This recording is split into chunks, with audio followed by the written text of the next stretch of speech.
teacups, what's brewing? Welcome back to the channel. Thank you for your patience. This week has been a little bit crazy. I know I say that a lot. I've got my hair everywhere. I know I say that a lot, but we had a parent event going on in school. We had some fundraising happening, so the kids were really busy, and my grades were due this week, so I had a lot I was dealing with. I just didn't have time for YouTube. Now, I have tried to keep up with her this week where I can. There's a few talking points that we'll go into over a few videos. So we're not doing a straight react today, just recapping a little bit. She's mostly put out mukbangs. We have now come fully into November, and November, December is when you get the most payment usually per view, because companies are willing to invest more in the run up to the Christmas period, which is why you tend to see a lot of Vlogmas and things like that, because people get generally their biggest paychecks then. So Foodie has been doubling up on the mukbang. She's uploaded a lot of videos, not a huge amount of content, but a lot of videos. So I'm just going to pick through a few of them. We're going to start at, we're mainly talking, you know me, about a little bit of her visa stuff. And she did a burger and fries and pizza mukbang, because she ate a lot in that mukbang, where she was talking about her work history, and it kind of relates into a few things. But let's try and take this somewhat in order. If I've missed anything out through the week, then apologies. But like I said, I dipped in and out. So in her great steak, cheesesteak sub mukbang thing, that's the official name, she mentions getting like an STD test and things in the last 3 months. Now, I mentioned they could potentially get married in Thailand, because then at least they would legally be a couple, and maybe they could get it converted into in Kuwait, or converted into whatever they needed to apply for a spousal or a dependent visa. Now, they can't do that right now, but if they get all their ducks in a row, they are at least ready when Kuwait does open that as an option. I checked before I recorded, it doesn't seem to have changed since last time, so it's not open for her right now. I think right now it's children of medical professions or something like that. So she is not in one of the groups that could apply, but the moment that happens, the easiest way forward for her is to be able to say, we got married somewhere else, we are now in this country married. They did appear to be waiting for something in Thailand, that kind of dead space they had at the end of the trip. Could have been translation of their Thai documents, could have been attestation, could have been a load of other things. But like I say, it's a lot easier to just get it done there before you leave than it is to try and get it done later. Now, crucially, this doesn't mean they are married, because I am guilty of applying too much sense to her situation a lot of the time. And what would logically be a good idea isn't always where she goes. But it doesn't really make sense that she would be talking about paperwork now, because if they were married on the timeline that she has stated, which is about a year ago, give or take a few days, because in her most recent mukbang, she said the anniversary was coming up when it had actually already passed, but could be pre-recorded, whatever. But if that were the case, she would have already gone through this process. She wouldn't need to be going through it now, which indicates perhaps something in Thailand had changed, but then she doesn't have the ability to apply for any kind of visa that would work for her. So it just didn't really make sense. And don't forget, she has also claimed January as the time when they registered the paperwork and things in her courthouse wedding video, which I also, as you know, had a lot of doubts about at the time. And being that they've left the country on the same schedule as the tourist visa has been running out, none of it really makes sense. Long story short, something very sus is still going on in this situation. Nothing really matches up to any of the possibilities. So for the burger and fries and pizza mukbang, I know it's not really related to that, but my God, her work history. She started it by linking to a website that helps you to check if you should boycott products, which didn't really gel with a community post she put up recently, saying that basically she's not perfect, which we should read as she's not really trying, and then clarifies that boycott basically means for her Starbucks and McDonald's. I don't know particularly what those two companies have done to her over all the other companies connected with this cause that she's trying to support, but there we have it. If it's important enough to boycott, you'd think she'd be more careful about it, but oops, Google pays her.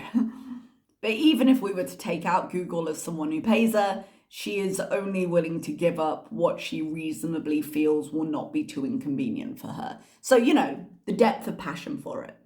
So she decided to tell us her whole work history to fill a mukbang. She's worked since she was 16 up until she started doing YouTube full time. She does consider YouTube a job, as I think it's right to, but apparently working for an employer that goes against your core values, not such a problem for her. If she's paying her bills with it, she can definitely consider it employment. One thing though, she had mentioned, I can't remember if I reacted to this or not. I do apologize. I know I've missed quite a lot from her. She mentions a little bit about she had the possibility of a job coming up. I don't believe it for a second. I think she's just looking for ways to cover her frequent visits out of the country. Whenever she has to leave, it's for work. She hasn't said anything since, but what company would possibly hire her based on what skills? Like, come on. So she started at 16 in New York fries, $6.25 an hour if it matters. She cleaned up earlier, big family came in, she cried, got fired for missing too many days. This is a theme in her job history. Ridgewood, cheap furniture, hated doing the same repetitive things, says the mukbanger. Smoked so she could go on smoke breaks, laid her off presumably because she sucked at her job, according to her. But laid off means getting made redundant. If you no longer had a job because you sucked, then you were fired, man. Cake Factory got fired because she couldn't tie string around boxes. Kitchen worker couldn't figure out how to blacken salmon, fired. Teleworker worked there for 2 weeks, fired / quit / paycheck bounced. I don't know what was happening there. She did what seems like a few voluntary things for Katimovic, which, as we know, is one of the highlights of her life. Dropped out of uni, worked at AT&T customer service for many years, and self-admittedly, most of the time played video games and, if I remember correctly, recorded her farts. Left due to her mental health. We don't know if she was fired or if she quit. Her mental health tends to be a coverall for I did my job in a kind of crappy way and then mysteriously no longer had my job. She worked in scheduling at the Red Cross. God, could you imagine those poor people?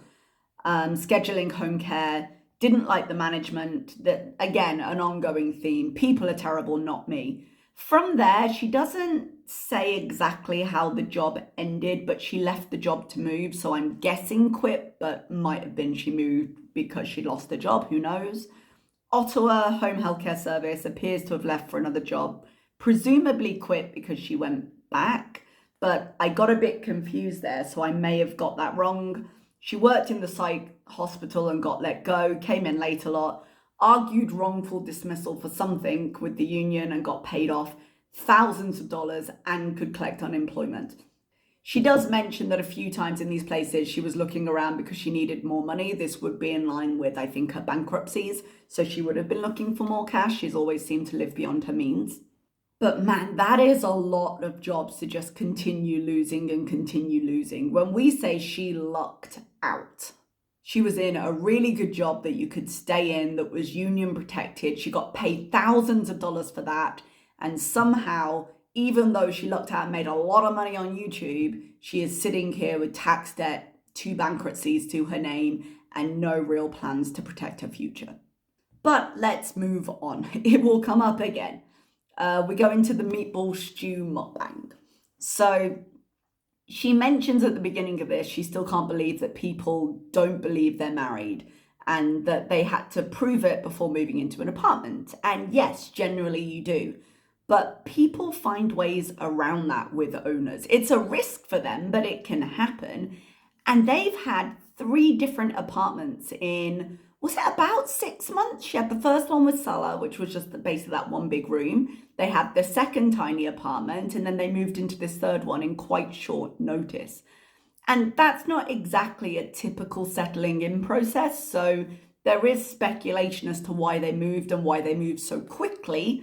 And maybe it's because they were trying to get away from those problems. We don't know that for sure at all. But to argue, oh, no, well, look, I'm all settled in here and I had to show, there are people that get around this. And the fact that moving in is the only tenuous link to proof she's willing to bring up instead of actual proof doesn't help the argument. Now, as I said earlier, since they did go to Thailand and were there so long, they could possibly be married at this point. There are big questions as to what Salah's getting out of all this, but the easiest way for them to be married would be to get married elsewhere, have their marriage certificate converted, and then apply for proper visa status when the application's open. Which is why I suspected we would start hearing more about it, because before she was like, no, it's private, because she has no way to prove otherwise. And she'd slip up, but she can't show anything. If she ever gets the paperwork, I do firmly believe she will flash it to shut us up. But whether they were married with a foreign license and are now trying to figure something out in Kuwait, which doesn't seem possible at the moment, or whether she's just taken a vague look at the requirements and is now trying to lie her way through it to make it believable, the timeline doesn't make sense in either possibility, really. Now, she mentioned she was in the process of changing things over to Kuwait, which again doesn't really help her case. She thinks it makes it sound like she's going through an actual process. But if she were changing anything over, it would have happened already. Because let's say, just for the sake of speculation, she admits her prior lies and there's a way they figured all this out. Yeah? I don't think it's true, but let's just say that. What has she got to switch over? There's nothing. The only thing she would want in Kuwait is her YouTube money getting paid to her directly there, because she believes, which is not true, that she wouldn't have to pay tax on it there. But it's not that simple. As we discussed before, it still wouldn't benefit her. I still don't believe she has the right to a bank account. You need a visa to get a civil ID. You need a civil ID to get a bank account. It's a process. But if she did have a bank account, in order to get her YouTube paid there, she would need to shut her Canadian AdSense altogether, because you can only have one AdSense account, and then open up a completely new AdSense account in Kuwait. That would mean demonetizing her Foodie Beauty channel, which she can't afford to do, and then hoping her subscribers follow her to a new account, which, based on the numbers of the other accounts she's tried to open, is a really big risk. And even if that risk worked out, which looks doubtful, she wouldn't benefit from it. Because if she stopped incurring Canadian taxes from her earnings, then she would have to pay American ones. Because there isn't a tax treaty between Kuwait and America. If you don't pay taxes in your local country, like I pay taxes in the UK because the UK taxes happen to be a little bit smaller than the American ones. So I fill out a form from YouTube every year saying, no, the UK government taxes me for these. Kuwait and the US do not have that agreement. She would have to pay the US government. And it would also mean, in terms of taxes, that money wouldn't be going into her Canadian account, and her Canadian account is where her payment plan for her current back taxes will be coming out, which would leave her nothing to pay it with. Now, if she's not paying her Canadian taxes, she's certainly not going to pay her American ones.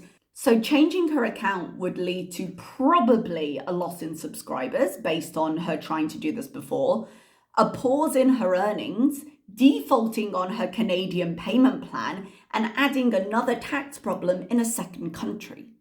Now, I'm going to interrupt myself here because I know there's going to be comments down below saying, hey, she changed the location of her account to Kuwait. That doesn't impact her AdSense. I could go into my settings right now and I could change my location to Oman and it wouldn't matter because her AdSense will be registered in Canada.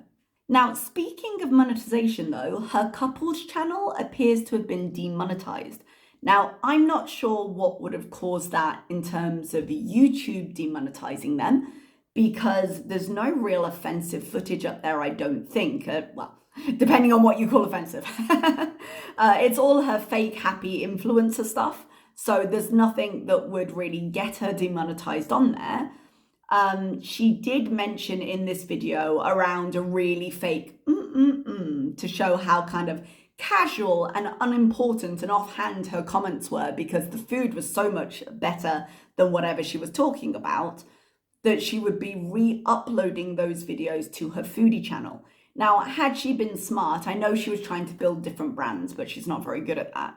Had she been smart, she would have folded it in from the beginning, because she makes more money on her foodie channel. She would have probably gotten more views. Her views would still have been low, but chances are by not dividing her audience, she wouldn't have divided her earnings. Now, if YouTube have demonetized her channel, it is not permitted, I don't believe, in the terms of service for her to upload or re-upload videos from a demonetized channel to a monetized one. However, we don't know the full situation there. And like I say, it doesn't make sense that YouTube would demonetize that channel and not her main one. Now, it might be that she's trying to just be a little tricky here and saying, well, just to be safe, if I demonetize that channel, which I'm guessing is not earning very much, and then the videos are already demonetized, and then I upload them onto my new channel, I'm not doing anything because I wasn't earning money on them over there when I moved them. I could see her maybe thinking that would make it better, but re-uploading the video at this point is really just a convenient way to try and earn more money on them, because she'll probably get some extra views on them as people go in to check if anything's changed, and she'll get paid more for those views because it's November. Like I said, she's already doubling up her upload. She's clearly trying to make more money. And if she can make it without actually having to record content, then all the better for her. She came back to Kuwait in, was it mid-October? So 3 months is quite short. If she wants to do another big trip out of the country, she's going to need to for her tourist visa. So I would guess this is just a cash grab really quick to try and earn some extra views on those videos. I don't necessarily think YouTube has a reason to demonetize that particular channel. So that's all I really have for you today.